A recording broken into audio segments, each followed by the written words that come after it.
Alright, what's up guys? My name is Kyle and today I'm going to go through IB Computer Science A1.1 and I'm going to go through both HL and SL content. So here I label HL and SL content and yeah. So what I'm going to go through today is first of all I'm going to talk about what is a CPU and what are some different things in a CPU and yeah, and I'll talk about some detail about the CPU and some fundamental functions that the CPU do. And then I'm going to talk about what is a GPU. Then after that, I'm going to talk about the difference between CPU and GPU. Then I'll talk about different the different primary memory type.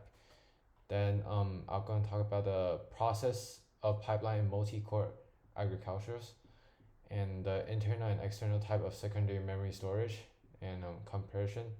Then at last, I'm going to talk about different type of service in cloud implementation. So here I label here like for example this one A1.1.1. It's corresponding to it's corresponding to here like something like this. It's corresponding to the book. So the book I use is computer science for the IB diploma program. It's by Paul Boygarten, Ioana Gania, and Carl Turland. Alright, so let's jump the gun. So first of all, what is a CPU?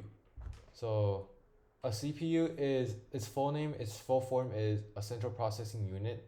So what it do, you can think of it as like a brain of your computer. It carries out the process inside your device. So it's more like a general processing unit. It's do all like the general stuff inside your computer.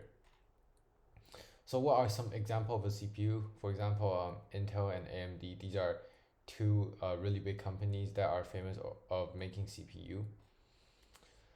So things inside a CPU? There are basically here a few things inside a CPU. First of all, a CPU. Inside a CPU, there is a CU and a ALU, which are a control unit and a arithmetic logic unit. Then here inside the CU there is two register, which one is a memory address register and another is memory data register. And we're gonna talk about that later right here. And okay, what connects the CPU to the memory types? What connects it is the buses, specifically the memory address bus and the memory data bus. So what is the purpose of the control unit? So you can think of it as like the manager of the CPU. It's decode instruction from memory and send signal to other part of the CPU to tell them what they should do. So there is a name for this one for this function. It's called the instruction cycle, and we're gonna talk about that later. So the control unit it's inside the CPU. It's right here. And the arithmetic logic unit, what it do, it's basically do all the logic stuff. It's do the logical decision, and or not, NAND, something like that. And it's do the basic calculation, such as add, subtract, and it's also inside the CPU. And the register is really small, really fast, and temporary memory location. It's used to hold data that will be worked uh, by by the CU later, and it's inside the CPU. So yeah, and the buses you can think of it as like a wire connecting memory with the CU, and the buses allows the CU to go fetch memory in the RAM and in like the hard drive or those secondary memory. Yep. And Some specific and important register are MAR and MDR. MAR is memory address register and MDR is memory data register. So memory address register, it's basically holds the address of the address in like the RAM. So it tells like the CU where to get memory from, and yeah, and the MDR is like actually getting the memory from the primary memory type, such as RAM. So here these are some more like detailed description of MAR, MDR. And for buses, there are mainly two buses. One is memory address bus, one is memory data bus. So similar to MAR, MDR, MAB carries the address from the MAR to the RAM. You notice like MAR like RAM is like inverse, so like it's a way to like kind of help remember MAR. So it carries the address from the MAR to the RAM, and it's light up the specific memory cell the CPU wants to access. And MDB is carries the actual binary data between the processor and the memory. So it's like a pipeline sending data around. And here MDB can go both way. So it can go from the CU to the primary memory, and it can also go from primary memory to the CPU. And MAB is it only goes one direction, so it's only because like the purpose of this is only telling CPU where to get the memory from. So CPU core. So nowadays CPU have multiple cores, but before CPU for old PC CPU only have one core. And what's interesting about core is the core can only do one thing at a time.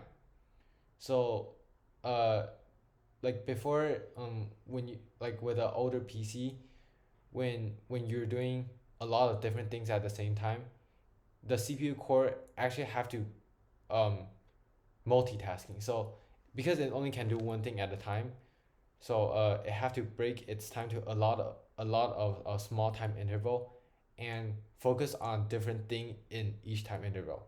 So uh it will let like the user think that it's all doing like all things are loading at the same time. But nowadays CPU have multiple cores, so it kind of allow CPU to work parallel in the same time. And one analogy I can think of to like describe like the agricultural like the agricultural like CPU core is like think of you only have one mouth, and if you want to eat burger and drink coke at the same time, you will spend a little bit of time eating burger, then after you eat burger you immediately spend a little bit of time drinking coke. Yeah. And a coprocessor, its job is actually to support the CPU. So it sometimes when it takes some tasks from the CPU to process. One example of a coprocessor is the GPU. All right, so let's talk about the instruction cycle. So instruction cycle is a fundamental process that a CPU uses to execute instruction. So it's basically it's here. It's goes from fetch, then decode, then execute, fetch, decode, execute, fetch, decode, execute. So it can goes multiple cycle, depends on how difficult the function is asking. The how difficult the task is. So the fetch. So for the fetch part, the CPU fetch instruction from memory. For the decode part, the CPU interprets the instruction and prepares the necessary operation to execute. And for the execute part, the CPU perform the action required by the instructions. So guys, all the information in the note I got it from reading like these textbook and some online research. So feel free to go back and read the textbook for like more detailed information. So inside fetch, inside decode, and inside execute, inside these three big boxes, there are actually a lot of things that they are doing. For example, in fetch, um, first of all, like the program counter holds the address of the next instruction, then the address compiled to the memory address register, and a lot of other these. So yeah, and same as decode and execute, they all have like multiple smaller steps, and this is an example of a instruction cycle. So here you can look like fetch. So program counter is here, this row from 0 to 7, and now it's going on to program counter 1. So it's valid. The program counter 1 is add 7. So then here is the instruction register will be add 7. Then the CPU will decode add 7. So add 7 is not actually like adding 7, it's add the address 7. So here's 1. Then after it decode, which is like knowing that this one is add the address 7, it find out like the value in address 7 is 1. So it execute, so it add 1. So here the accumulator is 1. And yeah, so one thing to remember is like when execute to store something, the accumulator can overwrite the data in the address the instruction register is asking to execute. For example, here it's say to store address 6. So the CPU will then store the value in the accumulator to the address 6. So now here you can see the value in address 6 become 3. So yeah, so actually like one important things to know is these address, these value are all stored in binary data, but here it's just better for us to understand. So like it's written like this. And also like nowadays, for example, we're using like Python, Java, like they all already handles like the instruction cycle themselves, so that's user us can actually focus on what we want to do and don't have to like go back and look at these complicated instruction cycle. And if you guys want to know more about like the instruction cycle, feel free to, here I attach some link. This YouTuber, Stop taking me. this YouTuber Tom Scott talked really clearly about like the instruction cycle. And here is also a link. It's visualize the how the instruction cycle works. So like here are some assembly language. For example, add. Let's say add. Wait, no. Input. Input. So after I submit and run, program counter goes to 1, and then it come here. This is a RAM address. So here you tell me to input. So let's say I input a 5. Yeah, that's 5. Enter. Then here you see the accumulator shows 5.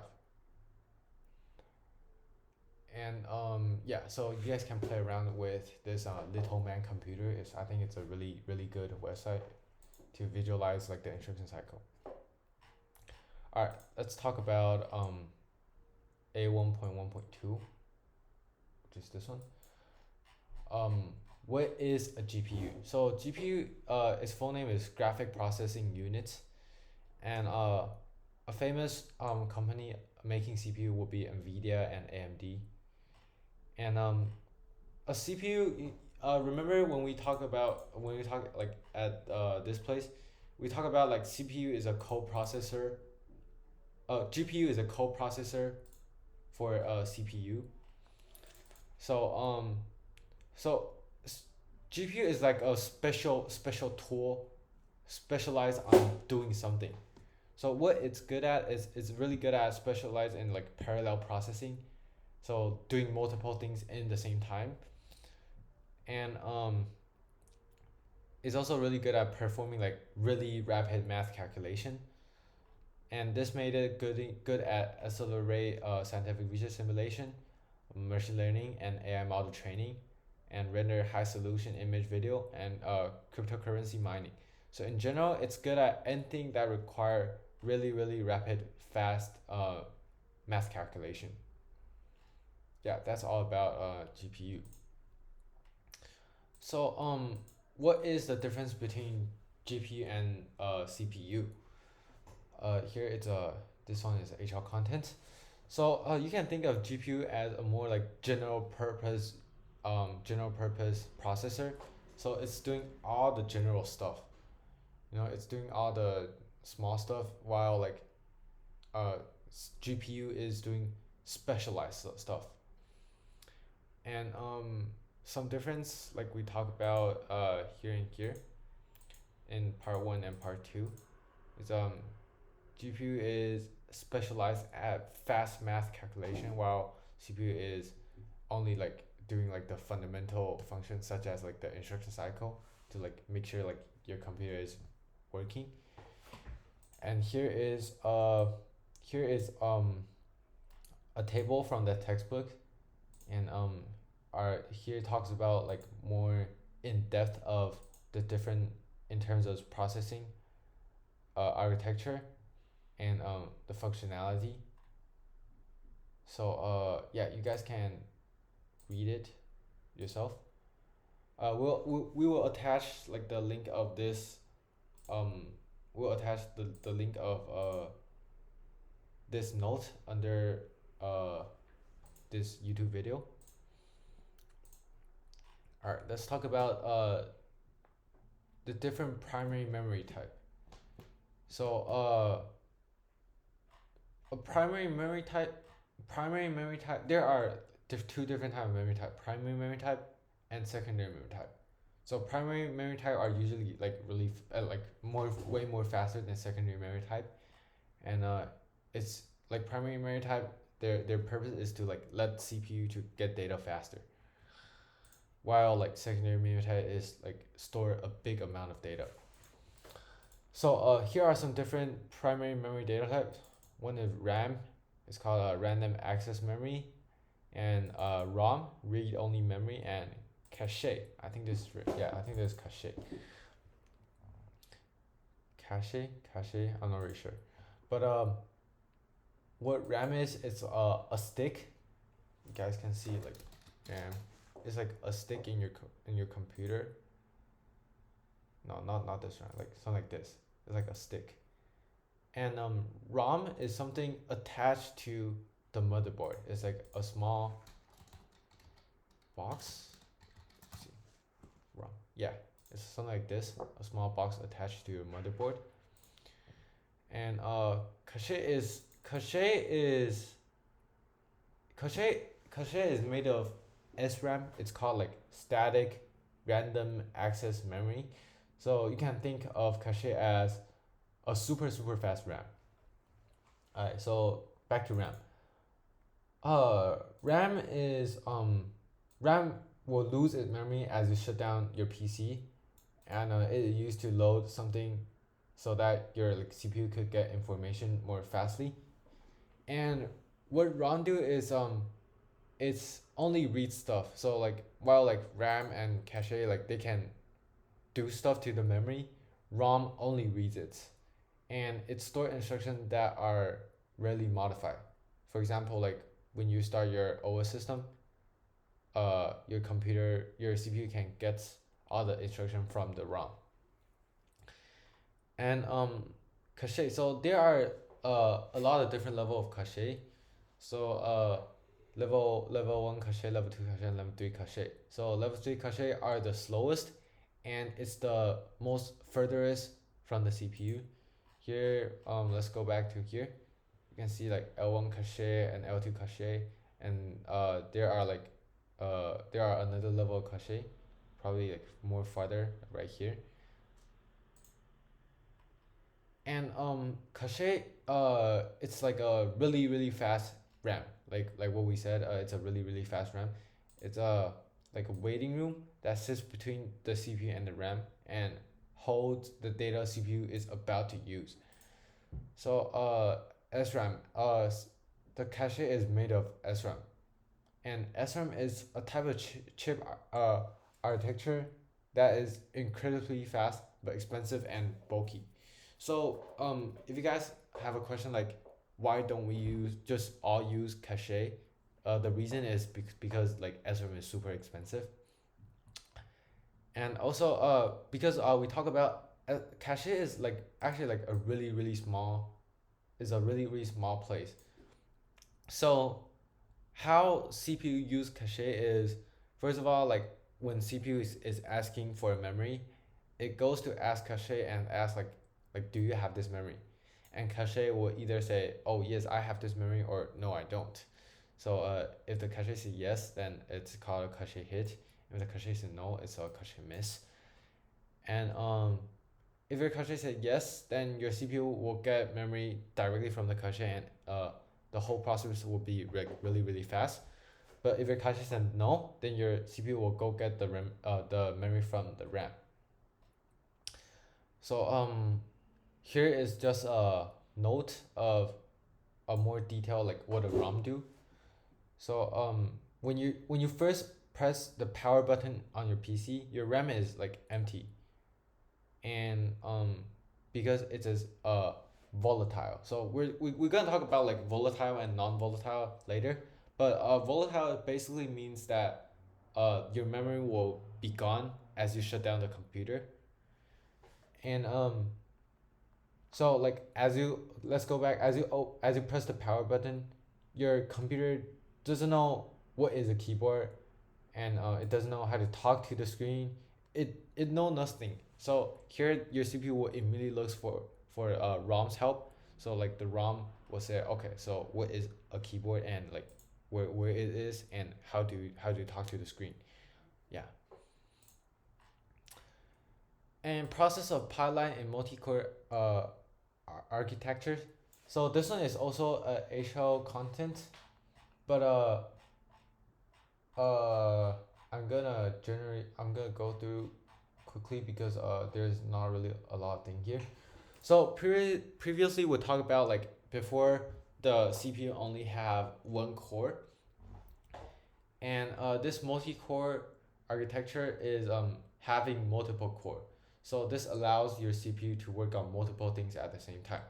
So it's like you have like a lot of different mouth, and you can like eat coke, you can drink coke and eat burger and eat fries at the same time. And yeah, and all different code can do the instruction cycle. Remember like the instruction cycle we talked about here, the fetch decode execute cycle. uh the multiple core architecture can do all these in the same time. All right. Let's talk about the internal and external type of secondary memory storage. This is A1.1.7. So here secondary storage is a non-volatile memory that is used for storing data, programs, and the operating system permanently. So remember we talked about like volatile. So secondary storage is non-volatile. So it doesn't matter whether your PC is closed or open, the memory is always there. And one important thing to note is your CPU cannot get secondary storage directly. It cannot access it only it can access the memory inside the second storage only by like second storage sending memory to like the RAM, and CPU access the RAM. Okay, and here we talk about it. Internal storage. So internal storage is something inside your computer. So one some example would be like the hard hard drive disk, and like the solid state drive. So example would be hard drive disk. It's like this. It's like a disk, and SSD. It's not like this. Yeah. And here is also a table I got it from textbook, so you guys can read if you want to know more. So generally, HDD and SSD they both have things that they are good at, and people basically choose the thing they want. The people basically choose the secondary storage based on what they want. And here are also some example of external storage. So external storage is something that is outside your PC and can connect to your PC. So some example would be the DVD, the memory card, NAS, HAD, and SSD. So like a node is SSD and HAD can be both internal and external storage.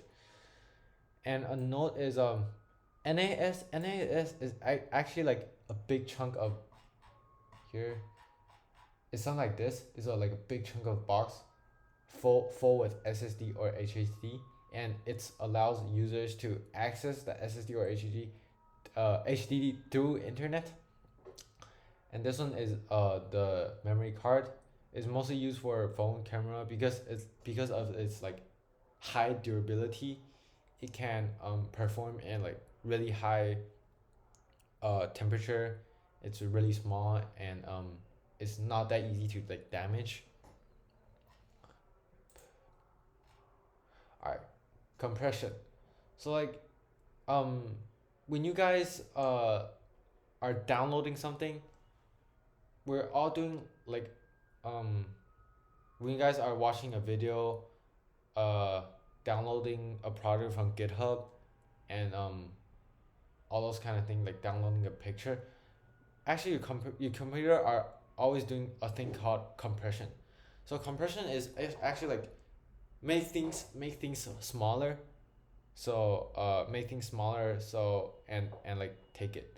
So you can think of it as like um when you're going to travel, you're like you're doing compression to all your packages, so you can bring your packages with you, something like that. And there are two type of compression. One is called lossy compression, and one is called lossless compression. So from its name, it's like pretty intuitive. Lossy compression is a compression that will actually like damage the quality of the stuff, while lossless is it won't damage any quality of the stuff.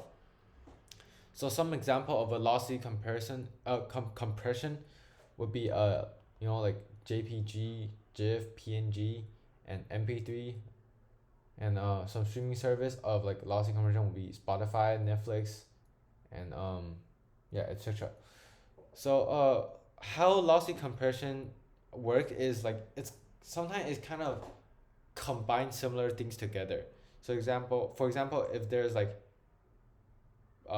light blue, uh dark blue, it's just an example.